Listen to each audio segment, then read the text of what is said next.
Tere taas vaatama Nice Luxury proovisõitu. Tänavu tutvustame teile faceliftiga hakkama saanud Honda Jazzi. Seda facelifti tutvustati esmakordselt rahvale 12. mail 2017 ehk eelmisel aastal. Mul on väga hea meel teda tutvustada teile täna, sest et järgmiste kuude jooksul peame ma tutvustama hästi palju crossoverid ja maasturid ja praegu on korra tore teha vaheldus ja tutvustada ühte armsat väikest autot.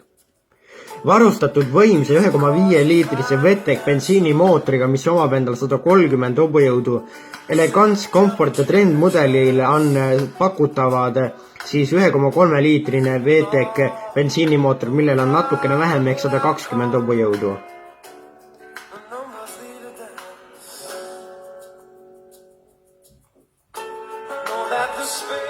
Varustatud 7-tolise Honda Connect autosisese teabe ja meelelahutussüsteemiga siis.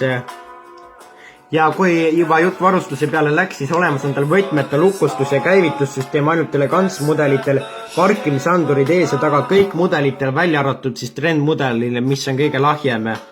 Automaatne kliimaseade on olemas tal vaid Elegance mudelitel, mis on natuke imelik, et selline juba tavaks saanud asi on ainult siis mõnel mudelil, et see peaks küll tegelikult kõikidel olema, et aasta on ju ikkagi juba päris juba 2018 ja. Aga noh, tegu on ju tegelikult odavama klassi autoga ja temale võib seda lubada. Praegu te näete enda ees punase äärisega põrkerauda, küljelaiendeid ja tagalugi spoilerit ja need kuuluvad siis vaid Dynamic Navi varustusse, mis on siis kõige parem varustus, mis talle pakkuda on. Ja see maksab juba peaaegu 20 000 eurot ja kui juba jutt nüüd hindade peale läks, siis hinnad algavad tal 14 790 eurost, mis on natukene kallis sellise klassi auto puhul, et võiks olla veidikene väiksem. Maksimumkiirus jääb tal 182–190 km/h vahele ja keskmine kütusekulu on 4–5 liitrit 100 km kohta.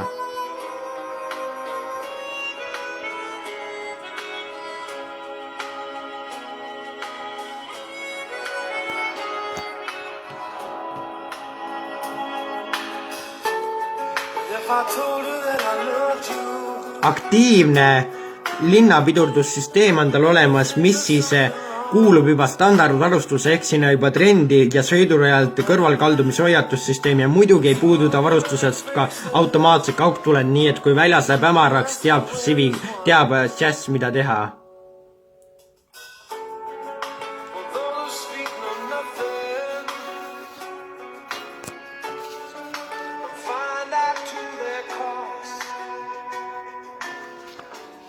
Ja väga ruumikas on ta küll, sest et tema teljavahe on juba 2530 mm, mis näitab, et tegu pole üldsegi väga väikse autoga.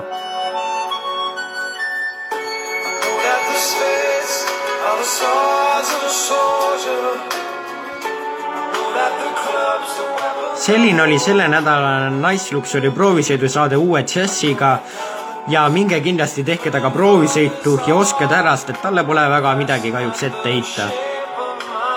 Järgmisel või ülejärgmisel nädalal teeb Nice Luxury proovisõidu video üks mu sõber, nii et siis saab Nice Luxury vaheldust ja mina natukene puhkust.